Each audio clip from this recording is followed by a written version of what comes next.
guys, welcome back to another video and to this guitar. So it's probably going to be a shorter video today, but I wanted to show you this because it's probably the most fun and I think one of the best under £200 guitars I've ever had in. So it's a completely, budget guitar, but I think it's absolutely awesome. And bear in mind, by the way, I'm speaking about this exact guitar as opposed to the model in general, because this has had some upgrades on it, but it's just really, really good. So let's get into some spec, and then we'll hear how it sounds, and then I'll come back and sort of share some more thoughts. So the first thing that drew me to it is this colour, and it's quite hard to get the camera to pick up colours in here with the lighting, but it's an absolutely gorgeous sort of ivory off-white, and then you have this red sort of tortoiseshell pickguard.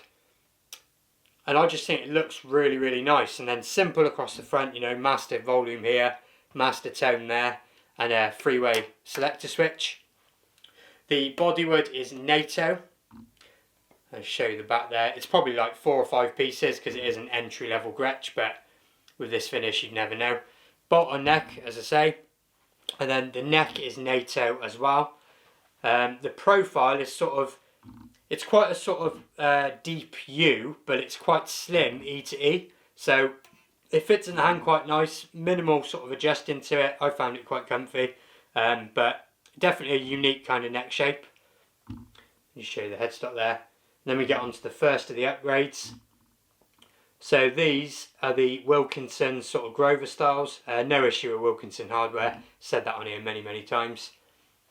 Onto the fingerboard, it is a Laurel fingerboard, and I'm going to try and come in closer because I much prefer Laurel to Palfaro, and I wish Fender would use Laurel instead on their Mexican stuff. I think it looks so much better.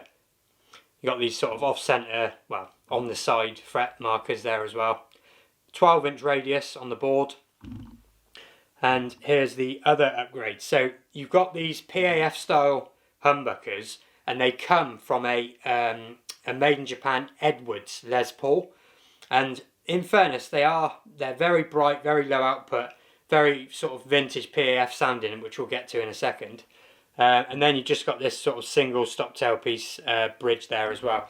So that's the sort of top and bottom. It's a very basic guitar with 2 subtle but highly effective upgrades. So let's get to how it sounds, and then I'll share some more sort of thoughts on it afterwards.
So there you go then, you heard a little bit about how it sounds there, and I've just had a blast with it. I've had it here for a couple of days just messing about with it, and for the money that this costs, I just think that, you know, someone's going to have a hell of a lot of fun with this guitar. So the only other things to say about it really is there's two things that are a little bit of a downside to me personally. One is that this being so basic, it looks like it would be a sort of £7.5 guitar, but it is just over £8. So it is a little bit heavier than what you might think. And this bridge as well, a lot of these style bridges, maybe this would be, what's the best way to show you this? So maybe this angle. So with these style bridges, a lot of the times, there you go, this screw is a little bit sort of more flush because it's where your hand goes, and it does dig into your hand a little tiny bit. But you know, they're two very minor sort of things. I think that, I mean, you know, like I said, Wilkinson tuners and hardware is always great. That's why you see it on so many different price point guitars. And these Edwards Les Paul humbuckers, I think, suit this guitar really well. Now, this guitar would have an inherent brightness in it anyway, just because of its construction method and stuff. So having these sort of vintage PAF style pickups, which suit a gnarly, bright kind of sound, I think works really, really well, and that's why I've enjoyed playing it. So let me know what you think. Links down below as always, and there may have been a sneak preview of the next video in this video. I might have not have covered it up properly, but we'll see you then for that, and thanks for watching.